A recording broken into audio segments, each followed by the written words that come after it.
Bonjour à tous, j'espère que vous allez bien. Je vous retrouve pour la vidéo la plus sérieuse de ma chaîne qui compte énormément pour moi et qui risque d'être très longue, je tiens à vous préciser puisque je compte beaucoup parler et je vais essayer de faire passer un message très important pour moi. Comme vous avez pu le constater dans le titre, je vais vous parler du harcèlement puisque pour ma part le collège ne s'est pas très bien passé pour plusieurs raisons que je vais évoquer dans cette vidéo, mais je veux avant tout aider les gens qui en ont besoin. Dans une première partie, je vais lire la définition du mot harcèlement et également vous donner quelques chiffres, quelques pourcentages pour que vous puissiez vous rendre compte à quel point le harcèlement est grave. Ensuite, je m'adresserai aux harceleurs, aux témoins, aux parents, aux victimes, avant de donner plusieurs moyens de se confier. J'ai fait plusieurs recherches pour écrire cette vidéo afin qu'elle soit la plus complète possible et je vous mettrai mes sources en barre d'infos si ça vous intéresse. Je vais vous lire directement la définition, c'est plus simple, la définition qu'on trouve d'ailleurs sur internet très facilement. Donc le harcèlement c'est une forme de maltraitance, c'est un enchaînement d'agissements hostiles à répétition visant à affaiblir psychologiquement l'individu qui en est la victime. Ce type de comportement peut être habituel et impliquer le statut social et physique. Il peut s'agir de harcèlement moral, donc par les mots, comme des insultes ou des menaces ou d'agressions physiques chez un ou plusieurs individus parfois différenciés à cause de leur couleur de peau, religion, genre, sexualité ou autres comme les capacités physiques ou mentales. Dans certains cas extrêmes, le harcèlement peut amener au suicide. Faut savoir que ces dernières années, à cause d'internet, le cyberharcèlement prend de plus en plus place dans nos vies et malheureusement il y a de plus en plus d'enfants, d'adolescents qui se font harceler sur les réseaux sociaux par des gens de leur classe par exemple, mais aussi par des personnes qui ne les connaissent pas forcément et qui jugent sans connaître la personne. Les conseils que je pourrais vous donner, c'est déjà ne pas vous inscrire sur les réseaux sociaux quand vous avez moins de 13 ans, puisqu'en général c'est l'âge minimum requis pour pouvoir s'inscrire, comme sur Facebook ou YouTube par exemple. Ça sert à rien d'avoir Instagram à 8 ans ou avoir Snapchat parce que même si c'est pour faire comme les autres ou être à la mode, ça sert à rien parce que plus on est jeune, plus on est touché par les critiques et les remarques des autres et ça peut devenir très grave, surtout que on peut être exposé sur internet de plus en plus jeune. Enfin voilà, on n'est jamais à l'abri, donc vraiment si vous êtes jeune, demandez l'autorisation à vos parents et ne vous inscrivez pas si vous avez moins de 13 ans. Les choses que je pourrais vous donner, c'est déjà ne pas donner d'informations personnelles sur vous, donc votre âge, votre nom de famille, votre adresse. Si vous êtes très jeune, ne pas montrer votre tête, vous n'êtes pas obligé de poster des photos H24 de vous sur Instagram ou des stories de vous sur Snapchat. Vous pouvez avoir un réseau social pour suivre des stars ou des trucs dans le genre sans forcément vous montrer ou vous faire une chaîne YouTube sans montrer votre visage, et c'est ce que je faisais au début, je ne montrais pas ma tête dans mes premières vidéos. Si possible, avoir un compte privé, par exemple sur Instagram, puisqu'on a la possibilité de le faire, alors faites-le. Acceptez les demandes en ami des personnes que vous connaissez uniquement, pas accepter toutes les demandes qui arrivent juste pour avoir plus d'abonnés que votre copine, puisqu'à partir du moment où vous acceptez quelqu'un en ami, il a accès à vos informations personnelles, surtout si vous les divulguez sur votre compte. Si jamais ça dérape, la première chose à faire c'est de prendre du recul par rapport à tout ça, ne pas accorder trop d'importance aux insultes, aux gens qui vous critiquent. Vraiment restez vous-même, supprimez votre compte si besoin, éloignez-vous des réseaux sociaux, supprimez l'application. On peut vivre sans les réseaux sociaux, il n'y a pas besoin de s'acharner dessus et d'accorder tant d'importance à des gens qui ne vous connaissent pas forcément, même si ce sont des gens de votre classe. C'est vrai que derrière un écran on se sent plus fort, mais il y a plein de personnes qui n'oseraient jamais venir vous insulter en face, ou alors ils le font derrière votre dos, dans votre classe ou des trucs dans le genre. Je voulais aussi m'adresser aux personnes qui aimeraient créer une chaîne YouTube et qui n'osent pas à cause de tout ça. Si vous êtes jeune, je ne vous conseille pas d'ouvrir une chaîne YouTube si vous avez moins de 13 ans, parce qu'encore une fois il faut être assez mature pour encaisser les commentaires. Mais moi quand j'ai créé ma chaîne, j'avais 13 ans et demi et dès que je recevais un commentaire négatif je me mettais à pleurer et maintenant j'en rigole. Faut vraiment avoir de la maturité pour créer une chaîne YouTube, et si vous pensez l'avoir, déjà demandez à vos parents l'autorisation. Et si vous êtes créatif, si vous avez envie de créer des choses, de partager votre passion avec d'autres personnes, faites-le, mais faites attention surtout et prenez du recul par rapport à tout ça. Faut savoir qu'à l'école primaire, le pourcentage de harcèlement est de 12% et il est de 5% pour ce qui est du harcèlement sévère à très sévère. Au collège ça diminue un petit peu et ça passe à 10%, et plus on grandit, plus on devient mature, comme on peut le constater, puisqu'au lycée, le pourcentage de harcèlement est de 3,4%, mais qui est quand même assez élevé par rapport à la maturité que les adolescents qui ont en général 16 ans devraient avoir. En France, il y a 40% des enfants qui ont déclaré avoir été victimes au moins une fois de méchanceté ou d'insultes en ligne. Et il faut savoir qu'en France, ce sont près de 1000 suicides pour 80 000 tentatives au niveau des adolescents, que ce soit à cause du harcèlement ou d'une situation familiale compliquée, et je trouve que c'est vraiment affolant et super grave. Je vais maintenant vous raconter mon histoire, je vais essayer de ne pas être trop longue mais je pense que ça va être la partie la plus compliquée pour moi. Donc faut savoir que dès la primaire, il y avait des périodes où je me fâchais avec mes copines et ça me dérangeait pas trop parce qu'au final je discutais avec les surveillants. Mais faut savoir que voilà, j'étais assez jalouse des autres et j'avais un sale caractère et j'ai déménagé 2 mois avant la fin du CM2 et en 2 mois j'ai réussi à me mettre l'école ado. Arrivé au collège, je pense que j'ai pris la grosse tête parce que s'il y avait des gens que je n'aimais pas dans le groupe de copines ou des gens qui venaient et que je n'aimais pas, je faisais en sorte de virer cette personne en fait. Donc je faisais un peu le tour de tout le monde pour savoir si elles aimaient, si elles appréciaient cette personne et si c'était pas le cas, je faisais en sorte que elle ne soit plus copine avec nous et sauf qu'au final ça m'est retombé dessus. Je pense que le karma a joué quelque chose là-dedans puisqu'au final j'ai été virée du groupe. Je me suis fâchée avec mes copines pour différentes raisons et la différence entre les personnes que j'avais virées et moi, c'est que ces personnes-là en fait avaient réussi à trouver d'autres copines et moi non.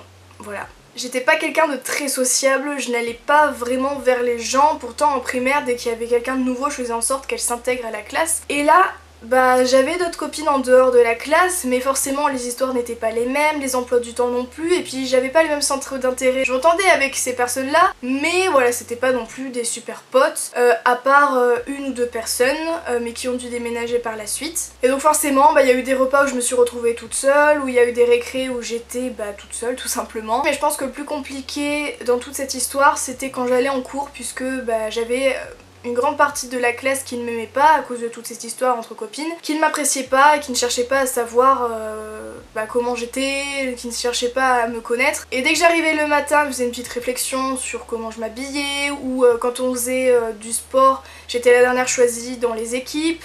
Quand on faisait des travaux en groupe dans la classe, souvent quand la prof demandait qui c'est qui est tout seul, j'étais la seule à lever la main. Et j'étais désignée pour aller dans un groupe et je voyais que les personnes soufflaient en fait et ne voulaient pas que je sois avec elles et ça fait vraiment mal. Donc même si j'ai fait des connaissances à côté de ça, c'était vraiment compliqué parce que je savais très bien que j'allais avoir la même classe jusqu'à la fin 3ème vu que je faisais l'option allemand. Donc c'était très compliqué de se dire que j'allais être avec les mêmes personnes qui m'insultaient etc. même si j'étais fautive dans l'histoire. Et faut savoir qu'à cette période là pour moi j'étais la victime, je n'avais rien fait et que les gens ne m'aimaient pas et je ne comprenais pas pourquoi. Mes parents me disaient sans cesse il faut vraiment que tu te poses les bonnes questions parce que peut-être qu'ils étaient pour quelque chose et pour moi je me disais mais pourquoi ils me disent ça, ils sont censés me consoler, pourquoi ils me rabaissent encore une fois alors que c'était pas le cas, ils faisaient juste ça pour m'aider. Et c'est que quand j'ai grandi que je me suis rendu compte que oui j'étais vraiment fautive dans l'histoire et que j'étais une vraie garce. Grâce à une certaine personne, à un copain avec qui je suis toujours en contact aujourd'hui, ça a pu s'arranger puisqu'il faisait un petit peu le passage des messages entre moi et mes anciennes copines. Finalement en 4ème ça a recommencé, je me suis encore fâchée avec mes copines et vous allez me dire mais pourquoi tu redevenais amie avec ces personnes là? Mais comme je l'ai dit, j'étais dans la même classe jusqu'en fin 3ème. Si je n'essayais pas de me réconcilier avec ces personnes-là, ça allait me suivre jusqu'à la fin de mon collège. Et en même temps, c'était des bonnes copines, donc voilà. En 4ème, j'avais quand même une copine dans la classe, mais c'était compliqué parce que le début de 4ème a été vraiment dur pour moi, pour d'autres raisons en dehors de l'école. Je me posais beaucoup de questions et c'est à cette période-là que je me suis vraiment remise en question. J'étais vraiment pas bien à cette période pendant plusieurs mois, début septembre, plus mois d'octobre jusqu'à Noël. Et mes parents m'ont conseillé d'aller parler à un professionnel, donc à une assistante sociale. J'en ai parlé à cette assistante sociale et je me souviens quand je suis arrivée dans sa salle, je me suis assise et elle m'a dit qu'est-ce qui ne va pas et je me suis mise à pleurer. Voilà.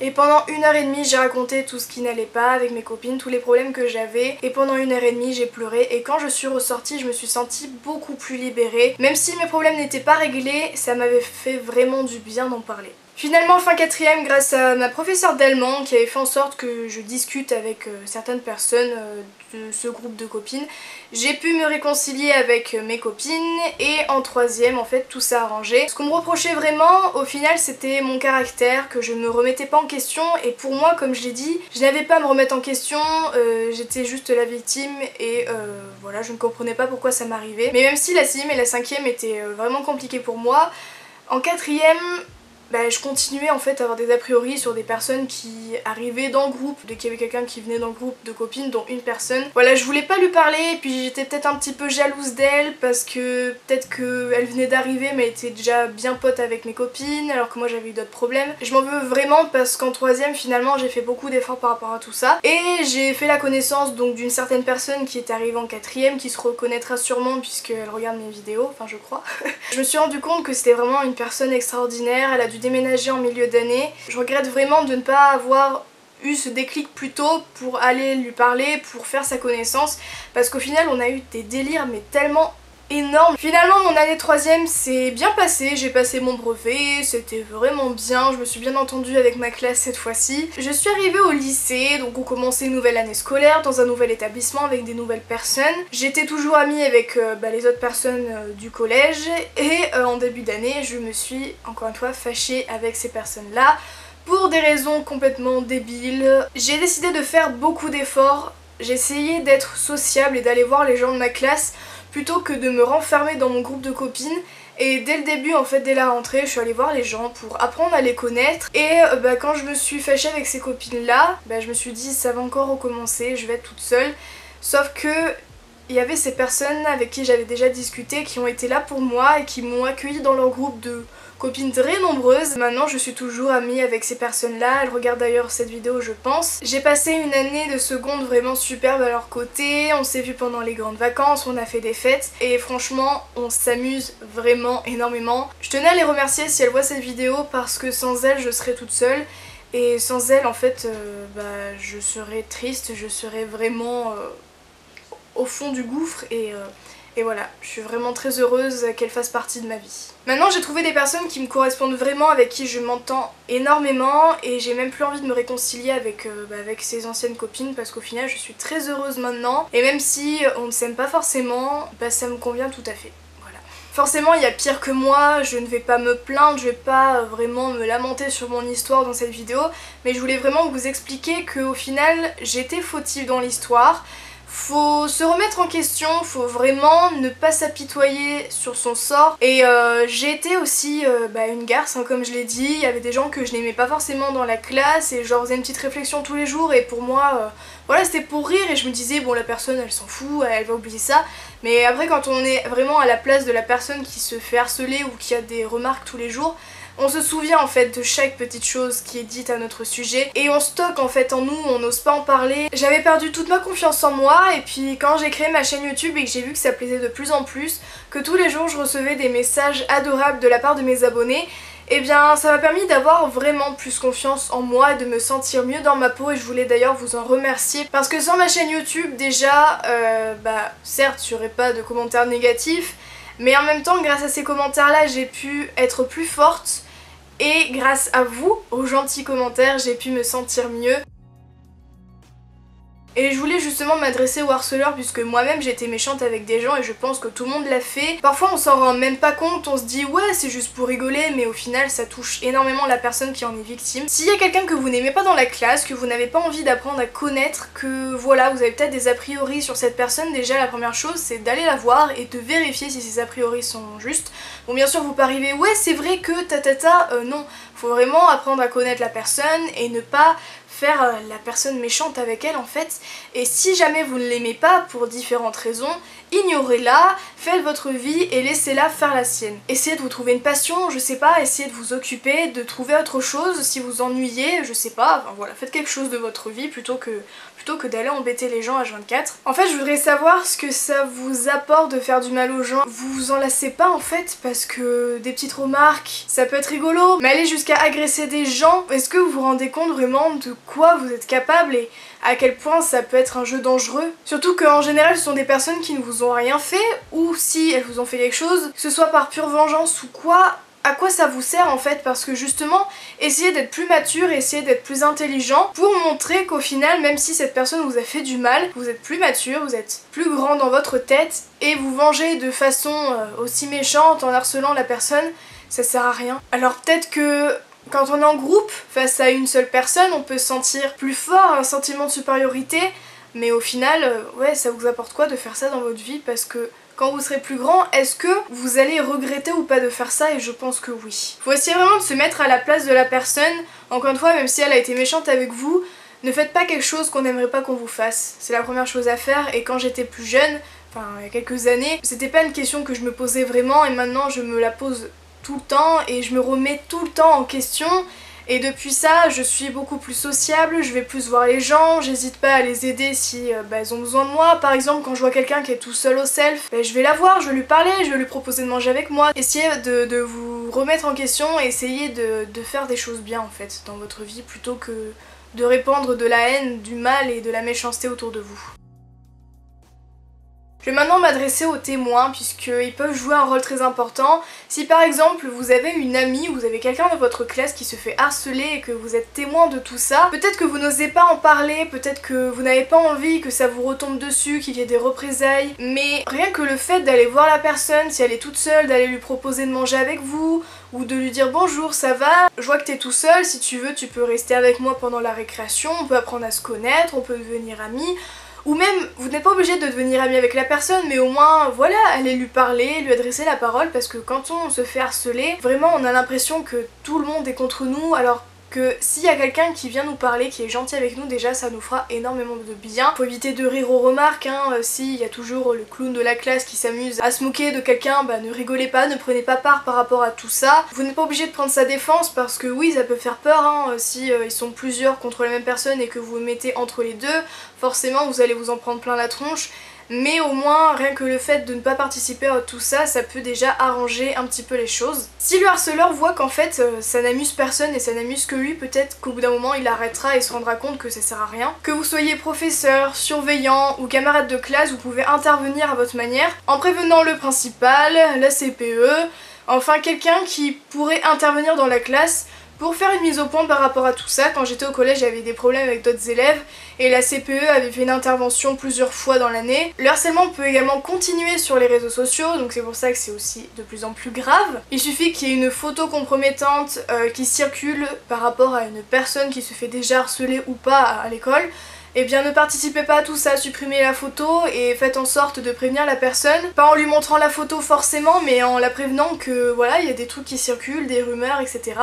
Et qu'elle devrait se mettre en dehors des réseaux sociaux, qu'elle devrait prendre du recul et qu'elle ne devrait pas se faire de se faire du souci par rapport à tout ça. Il suffit juste de prendre un petit peu les choses en main, d'aller discuter avec les personnes qui ont fait circuler la photo pour mettre les choses au clair. Et si vous n'osez pas, allez voir directement la personne pour ne pas vous mettre dans les histoires. Vous pouvez prévenir un adulte qui pourra intervenir une nouvelle fois. Si jamais le harceleur est dans votre groupe d'amis, c'est peut-être plus simple d'en parler. N'hésitez pas à lui demander pourquoi elle fait ça et puis à lui dire que ça sert à rien, que c'est mal, que ça fait plus de mal que de bien et même si ça l'amuse, ça sert à rien. Faut savoir que les personnes qui sont H24 en train de faire des réflexions à des gens, c'est souvent que ces personnes elles-mêmes n'ont pas forcément confiance en elles ou qu'elles ont des difficultés à être bien dans leur peau. C'est peut-être un signe de mal-être en fait.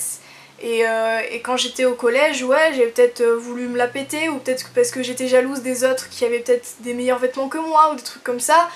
Et voilà, j'étais un petit peu en colère, je me sentais pas bien dans ma peau, je me posais beaucoup de questions et donc je me vengeais sur les autres. C'est pas la chose à faire. Le fait d'aider, même un petit peu à sa manière, ça permet de rendre la vie d'une personne beaucoup plus simple, même si les problèmes ne se régleront pas tout de suite. Et peut-être que le fait d'aller lui parler, d'aller la voir, ça lui permettra de se rendre un petit peu plus compte qu'au final elle est importante et elle pourra peut-être avoir un petit peu plus de confiance en elle. Et surtout, ça peut sauver une vie. Si vous êtes un parent et que vous voyez votre enfant n'est pas très bien, rentre souvent triste de l'école, n'hésitez pas à aller venir lui parler, à lui poser des questions pour vraiment montrer que vous êtes là, que vous êtes à l'écoute, que vous l'aimez. Alors je sais qu'il y a des enfants qui n'ont pas forcément une très bonne relation avec leurs parents et inversement, donc ça peut être compliqué au niveau de tout ça. Mais si vraiment vous avez une bonne relation, n'hésitez pas à en parler. Vous pouvez également aborder le sujet, que ce soit pendant le repas, parler du harcèlement à l'école, que si jamais y a des problèmes, il faut surtout pas hésiter à en parler. Faut pas qu'il y ait de tabou en fait, et encore moins au niveau du suicide parce que malheureusement, à cause du harcèlement et à cause d'un tas de problèmes que les adolescents peuvent rencontrer, il y a beaucoup de personnes, beaucoup d'adolescents qui ont des idées noires, qui pensent au suicide. Et il faut surtout pas qu'il y ait de tabou et il faut vraiment rassurer ces enfants en leur disant que s'ils ont besoin, vous êtes là et je sais que j'ai rien à dire parce que moi-même je ne suis pas parent, mais j'ai la chance d'avoir des parents qui ont été à l'écoute quand je n'étais pas bien et qui m'ont rassurée et qui m'ont vraiment permis de me remettre en question en me disant qu'il faudrait que je me pose les bonnes questions par rapport à tout ça. Faut pas prendre les paroles de ces enfants à la légère, vous pourrez dire oui non mais ça va, c'est une petite réflexion, tu vas pas en faire un fromage, mais ça fait mal voilà, d'avoir une réflexion tous les jours par rapport à ses vêtements, par rapport à sa façon d'être, par rapport à son physique. C'est compliqué, alors peut-être que pour vous c'est rien, que ça va passer, que c'est juste une passe, mais pour l'enfant, non, c'est vraiment compliqué et donc faut surtout pas prendre tout ça à la légère. Faut faire attention également aux baisses de morale qui peuvent disparaître du jour au lendemain, votre enfant est triste et dès le lendemain pète la forme, est super heureux parce que peut-être que ça peut être un signe d'une confiance en soi qui est meilleure, d'une remise en forme, enfin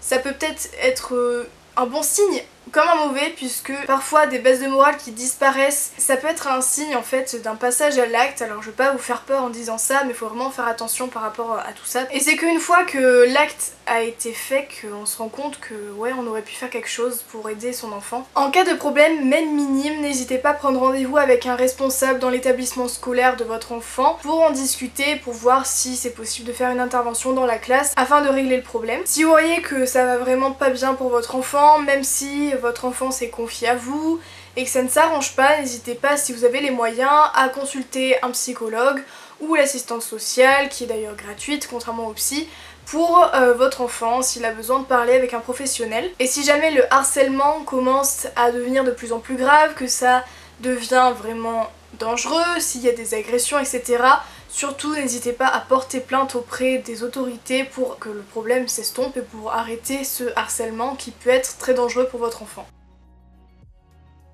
Si vous êtes la victime, la première chose à faire c'est de ne pas montrer que ça vous atteint. Alors je peux tout à fait comprendre que c'est compliqué de faire face à plusieurs personnes qui sont là, qui vous insultent et qui vous font du mal, mais si ils voient que ça vous fait du mal, que vous pleurez devant eux, ou que voilà, ça vous touche, ils continueront parce que ce qu'ils veulent eux, c'est vous faire du mal.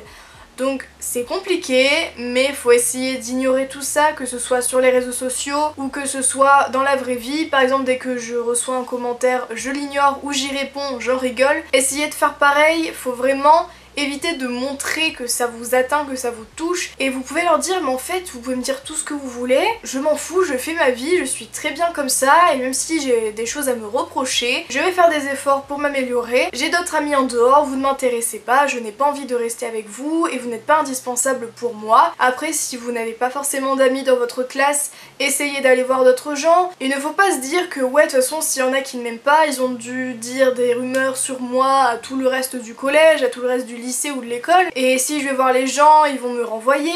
Ça ne coûte rien d'essayer et je vous assure, il y a des gens qui sont très ouverts d'esprit et peu importe les rumeurs ou les choses qu'on peut dire sur vous, déjà essayez de ne pas y faire attention, mais n'hésitez pas à aller voir les autres, montrez-leur que voilà vous avez le sourire et que malgré ce que les gens peuvent vous dire, vous allez bien, même si au fond de vous ce n'est pas le cas. Vous pouvez arriver en cours avec le sourire, vous dire bonjour, ça va, et vous faites votre vie, vous allez en cours et vous retrouvez vos copains en dehors de l'école. Bien sûr, il faut essayer de répondre de façon mature et de façon intelligente, ça sert à rien de répondre en l'insultant en disant mais arrêtez de faire ça, j'en ai marre, justement faut dire je peux vivre sans toi, tu ne m'es pas indispensable, maintenant fais ta vie, je fais la mienne et on sera heureux tous les deux. Il faut essayer un maximum de se concentrer sur ses vrais amis parce que parfois on ne se rend pas compte mais il y a des personnes qui sont là pour nous et on n'y fait pas forcément attention et on prête plus d'attention aux personnes qui nous font du mal qu'aux personnes qui nous font du bien et qui sont là pour nous. Alors même si votre copine n'est pas dans la même école que vous ou qu'elle a déménagé, vous pouvez toujours vous envoyer des messages, vous appeler au téléphone, faire des Skype, en parler un petit peu.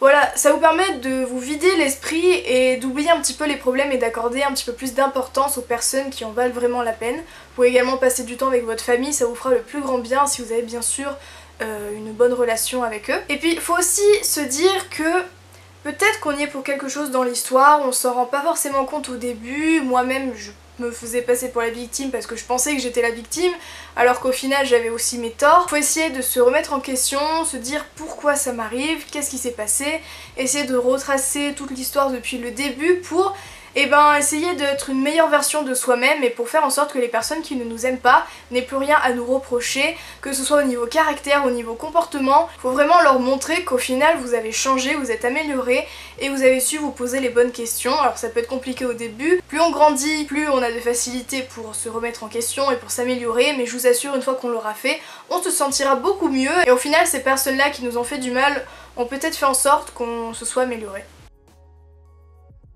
Et le dernier conseil le plus important que je pourrais vraiment vous donner et que je vous conseille de faire, c'est d'en parler. Alors ça peut être compliqué d'en parler à quelqu'un, mais on garde tout pour soi et au bout d'un moment ça va sortir et même si on pleure et ça fait du bien de pleurer, il faut vraiment en parler. Pour ça il existe plein de moyens de se confier, donc il y a tout d'abord la famille, hein, que ce soit frères, sœurs, parents, tata, mamie, cousins, cousines.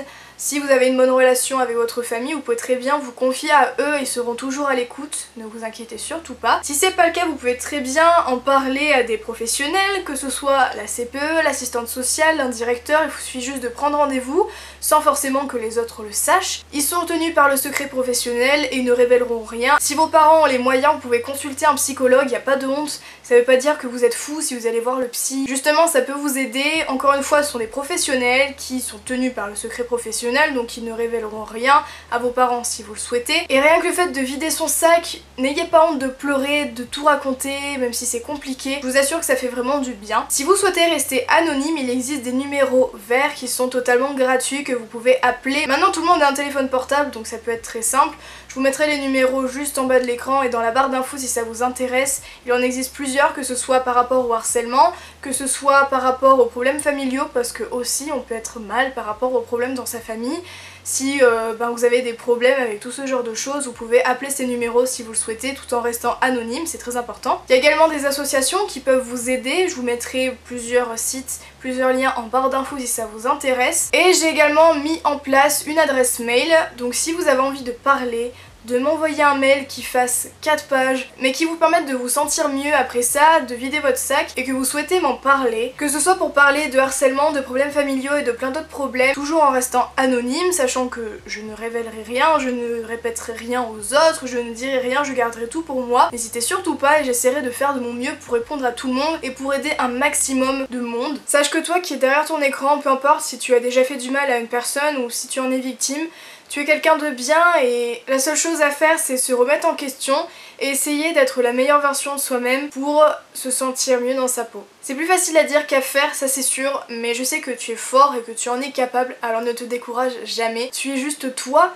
et il faut que tu sois fier de ce que tu es. Personne n'est parfait, chacun a ses défauts et c'est ce qui fait chacun de nous. Je sais que tu es quelqu'un de bien, sache que tu n'es pas seul. Tu as des gens autour de toi et même si tu ne t'en rends pas compte, tu le sauras dans pas longtemps. Peut-être qu'en ce moment c'est une passe assez compliquée pour toi à l'école ou au niveau de ta famille, mais sache que tu as plein de choses à accomplir tout au long de ta vie, tu es quelqu'un d'extraordinaire, alors ne perds pas confiance en toi, essaye juste d'être toi-même, de t'assumer et de sourire à la vie. S'il vous plaît, partagez cette vidéo tout autour de vous, que ce soit sur les réseaux sociaux ou auprès de vos amis, votre famille, afin qu'elle aide un maximum de gens. Bien sûr, je sais qu'elle n'est pas parfaite, qu'il y a peut-être des choses que j'ai oubliées ou je me suis trompée dans mes propos. Si c'est le cas, n'hésitez pas à me le dire dans les commentaires pour que je puisse rattraper tout ça en écrivant un petit message. Si vous avez été victime de harcèlement et que vous avez réussi à aller mieux, à vous en sortir, n'hésitez pas, si vous le souhaitez, à partager votre témoignage dans les commentaires afin d'aider encore une fois d'autres personnes qui ont besoin de conseils. En tout cas, je vous aime très fort, je vous retrouve très bientôt dans une nouvelle vidéo